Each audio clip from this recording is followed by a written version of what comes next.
we all collaborated to develop a system called robotic command system. So what you are going to see here is a robot.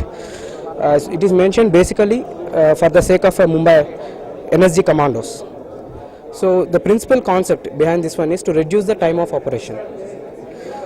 The problem we faced in the Mumbai is it took 60 hours in order to reduce that or nullify the people. So that means there are only 4 terrorists inside the Taj Hotel. But in order to reduce or nullify them, we have fought for 60 hours. The problem is there are innocent people inside. We need to take care of. We should make sure that we don't gonna kill an innocent while firing with the terrorists. So that's a very tricky situation, very tough situation, and it needs a lot of tactics to do that one. So the principal problem is they need to identify who is who. That means they need to go inside and they need to identify who is who. But at the same time, they need to safeguard themselves also. So that will make the operation very, very slow. So we thought, okay, let us use the robots.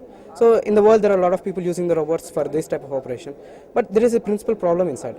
The problem is, if you send a robot inside, you need to control that by getting near to it. It's very difficult task because a commando cannot concentrate on controlling the robot. Instead of, he needs to fire a bullet. So that's what we take. Okay, let us make something novelty for us.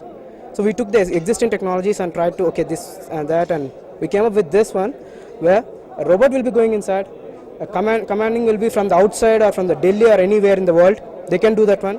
And the commando will be carrying a simple devices called Ometrics, with which they can be controlling and they can be getting the data from the commanding center, and using that data, they're going to go for the operation. So this will entirely pace up the operation very faster, so that whenever the robo was injected into the situation, with not less than within 15 minutes, you're going to start for the rescue operation. And the beauty of this concept is the commando doesn't need to know what is the building layout and other stuff. What he needs to focus is what he is getting and what he needs to do. That's the 2-point formula. It took 1.5 years for us to develop the first prototype, and it is very of low cost. We thought, okay, if we make a robot of 1.5 crores, then it's a bigger issue. So we thought, okay, let us make this thing cut down. So we got for 1.5 lakhs for the first prototype. So if we nullified till now, like, okay, if you control the reducing the cost, it will be a 1 lakh a military robot ready. So that's our aim. DRDO done a very good job, because whatever we thought, like scientists means they are gonna pinpoint everything. Whatever there is a myth that scientists will question this and that. At the end of the day, they don't make you to do that one. But the situation is completely opposite here. They are very supportive.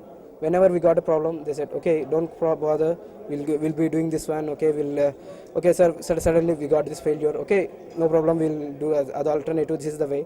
So they worked along with us, like they helped in each and every part of the project. So I'm very thankful for them, and we want to have their support in the future also for developing the artificial intelligence and other programs, to see that India will produce its own, like we have Agni 5 right now. So in the next few generations, we will see the operational prototypes where India is self-reliant in producing its own robots, and see that it will be the leader of the world.